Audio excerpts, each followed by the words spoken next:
ಹಾಗಾಗಿ ಅಂತಹ ನೇತ್ರೋತ್ಸವವನ್ನು ಇವತ್ತು ನಡೆಸಿಕೊಡ್ಲಿಕ್ಕೋಸ್ಕರ ಬಂದಿದ್ದಾರೆ. ಬೆಂಗಳೂರಿನಿಂದ ಬಂದವರು ನಂದಿನಿ ರಾವ್ ಅವರು ಮೂಲತಃ ಪಡುಬಿದ್ರೆಯವರೇ. ಹಾಗಾಗಿ ಅಂತಹ ನಂದಿನಿ ರಾವ್ ಅವರಿಗೆ ಶ್ರೀಮಠದ ಪರವಾಗಿ ಸ್ವಾಗತವನ್ನು ಬಯಸ್ತಾ ಇದ್ದೇನೆ. ಹಾಗೆಯೇ ಮೃದಂಗದಲ್ಲಿ ಸಹಕರಿಸಲಿಕ್ಕೋಸ್ಕರ ಬಂದಂತಹ ಬೆಂಗಳೂರಿನಿಂದ ಬಂದಂತಹ ಮೂಲತಃ ಆಂಧ್ರದವರಾದಂತಹ ಪ್ರಶಾಂತ್ ಅವರಿಗೂ ಕೂಡ ಶ್ರೀಮಠದ ಪರವಾಗಿ ಸ್ವಾಗತವನ್ನು ಬಯಸ್ತಾ ಇದ್ದೇನೆ. ಹಾಗೆಯೇ ವಯಲಿನ್ ಅನ್ನು ನುಡಿಸುವ ಮೂಲಕ ಸಹಕಾರವನ್ನು ನೀಡಲಿಕ್ಕೆ ಬಂದಂತಹ ಪ್ರಾದೇಶ್ ಅವರು ಬೆಂಗಳೂರಿನಿಂದ ಬಂದಿದ್ದಾರೆ. ಈ ಕಾರ್ಯಕ್ರಮಗಳೆಲ್ಲ ಸಂಯೋಜಕರು ಅವರು.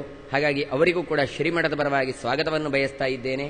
ಹಾಗೆ ಕಂಜೀರದಲ್ಲಿ ನುಡಿಸಿ ಪೋಷಣೆಯನ್ನು ಕೊಡಲಿಕ್ಕಿರತಕ್ಕಂತಹ ಕಾರ್ತಿಕ್ ಅವರು ಕೂಡ ಬೆಂಗಳೂರಿನಿಂದ ಬಂದಿದ್ದಾರೆ. ಅವರಿಗೂ ಕೂಡ ಶ್ರೀಮಠದ ಪರವಾಗಿ ಸ್ವಾಗತವನ್ನು ಬಯಸ್ತಾ ಇದ್ದೇನೆ. ಸಮಯಕ್ಕೆ ಸರಿಯಾಗಿ ಕಾರ್ಯಕ್ರಮ ಆರಂಭ ಆಗಲಿಕ್ಕಿದೆ.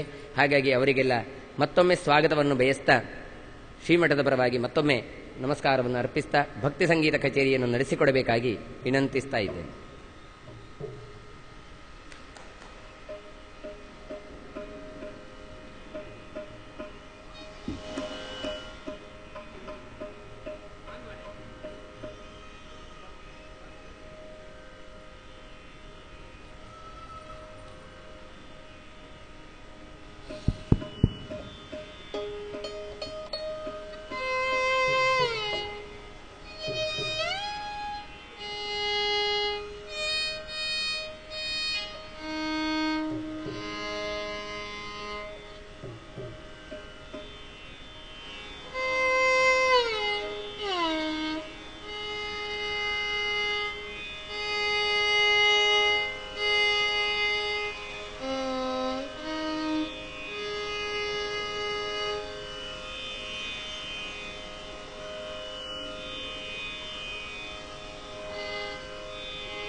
ಮಾನಿಟರ್ಸ್ ಅಲ್ಲಿ ವೋಕಲ್ ಕೇಳ್ತಾ ಇಲ್ಲ, ತುಂಬಾ ಎಕೋ ಇದೆ. ಸ್ವಲ್ಪ ಎಕೋ ಕಟ್ ಮಾಡಿ. ಅಂಡ್ ಮಾನಿಟರ್ಸ್ ಅಲ್ಲಿ ಸರಿಯಾಗಿ ಕೇಳ್ತಾ ಇಲ್ಲ, ತುಂಬಾ ಡಿಲೇ ಆಗಿ ಕೇಳ್ತಾ ಇದೆ.